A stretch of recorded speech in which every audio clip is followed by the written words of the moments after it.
The first time that Brian had me lead a song, oh my Lord. I just started out just singing background with him, you know? And so this one Sunday morning here at Bethel, he was leading and he picked out one song for me to lead. He picked it out. I didn't even pick it out. And I got up there and I'm like, I am so nervous because this is like my first time going to be leading and Bethel and I'm on the stage and the band. I'm just freaking out. And halfway through the song, I just totally killed it. Awful, awful, awful. And I just turned and ran off the stage bawling. And that was it. In the middle of the song, just ran off bawling. And I was crying, and after worship, I was like, I'm never doing this again. I am not called to lead worship. I'm not called to be a worship leader. And Brian and Jen were both like, you'll do it again. You'll be fine. You'll be fine. And I was miserable. Let me tell you, I was just miserable because I also had this thing in me of like, okay, listen, for years, I grew up on a stage, but I was performing.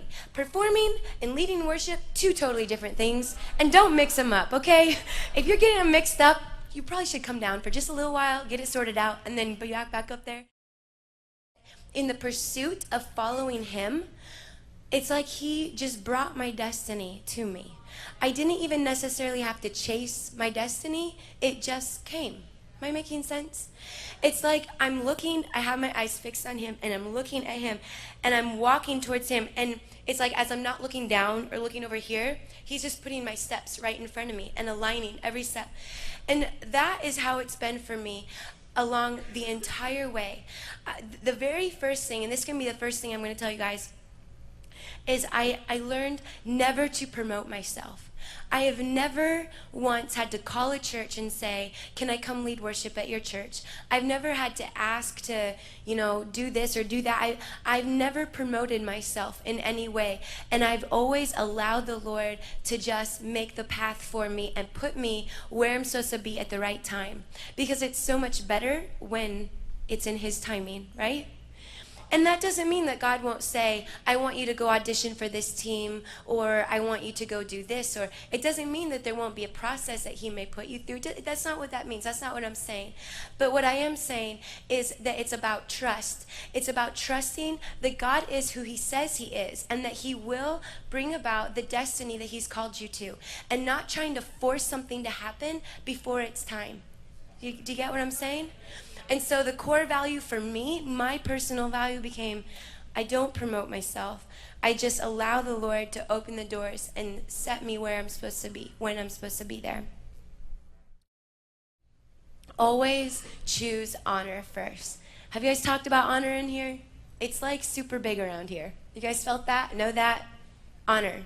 Honor, culture of honor. It's like everywhere here. And it's a big core value in this place. This is what it looks like for us as worshipers. We are here to serve and to bring people into God's presence. And the only way that we can really do that and be really successful is if we can understand a heart of honor, of honoring those people and honoring the Lord, right? Yeah? You guys with me still? So sometimes it looks like this. I will go into a church and they'll invite me to come and lead worship, and they know ahead of time, like we have kind of a rider kind of thing that we'll send out that kind of like leadership actually made it just as a protection for me. Before I was married, single young woman traveling by herself, so leadership just wanted to set some parameters to make sure that when I did travel, I was taken care of. And in that, I kind of talked about how I am in worship. One of those things being singing in tongues, which a lot of places, a lot of people have disagreements with. And I would get somewhere, and they would know that ahead of time. But I'd get there, and they'd go, oh, and by the way, you know that little thing you do when you sing in tongues? Could you not do that? Now, let me tell you, being a justice person, everything inside me wants to be like, excuse me? I don't think so. Like, I want to be like, don't box me in. Oh, man, watch out. If you try and box me in, you better watch out. That's what I have to say to you. But I don't, because I have a core value of honor that says I am there to honor them. And even if it kills me, I say, all right, sure, no problem. And I go in, I lead worship, I honor them. I don't do that thing they asked me to do. And almost, I would say like 95% of the time, they come back and they go, oh, remember that thing we told you? Just forget about that. Just be yourself. And I'm like, okay, all right. And the point I'm trying to make with that is if you will always choose honor, God will always take care of you. Always. He always got your back, you know? Like,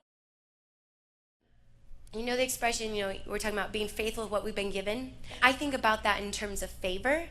And for me, what that looks like is you know, you can feel your boundaries. Like, you can feel like how far you can go, or even when you're talking in a conversation with a friend and they're like talking about a problem or whatever, and you start to put your 2 cents in, you can feel when you've crossed a boundary with that friend. Do you guys know what I'm talking about?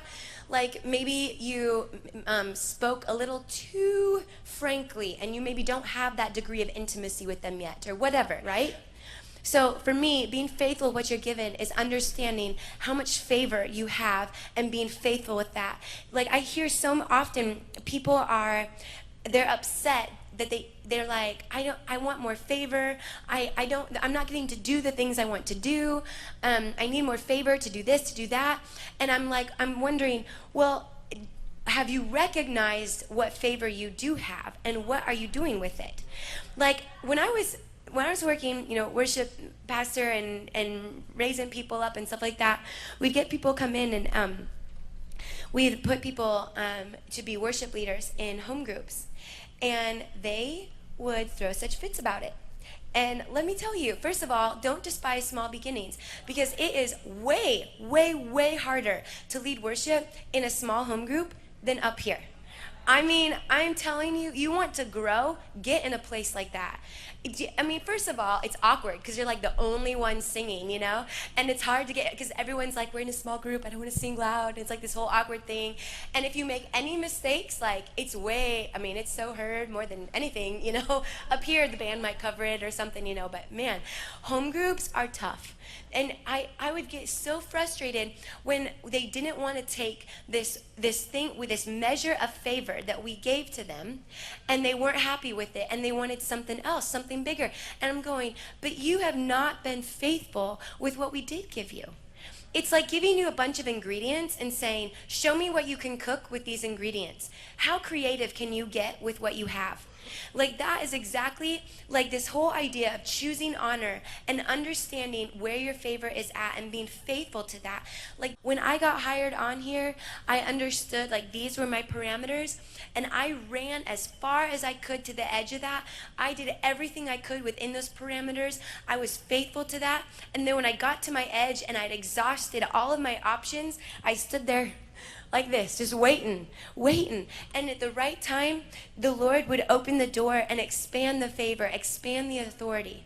But it was because I held these 2 things so important: choosing honor, always choosing honor, honoring the vision of Brian and Jen, honoring the vision of this house, honoring the vision of my leaders. And I chose to take the favor I had, even if it was this much, and be thankful for that and be faithful to it. Do you guys get what I'm saying? I've had a lot of people at times ask me, what do you do if you don't agree with your pastor? If, you know, you're the worship leader and your pastor, like, you know, doesn't like the songs you do, or they're boxing me in, or, you know, whatever it is. You know, this is what I tell them, and this is just Kim's opinion. But you have 2 options.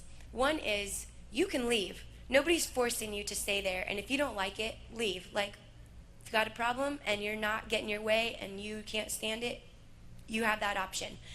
But the other option is you can choose honor, and you can be faithful with whatever it is that they have given you, and you can earn their trust, and you can choose to honor their leadership over your life, and choose to partner with their vision and serve, and choose to look at it as this is an opportunity for me to see what the Lord will do in my life when I am faithful with what I have right now. Like, that, first of all, is not an easy thing, but it is the most rewarding thing ever.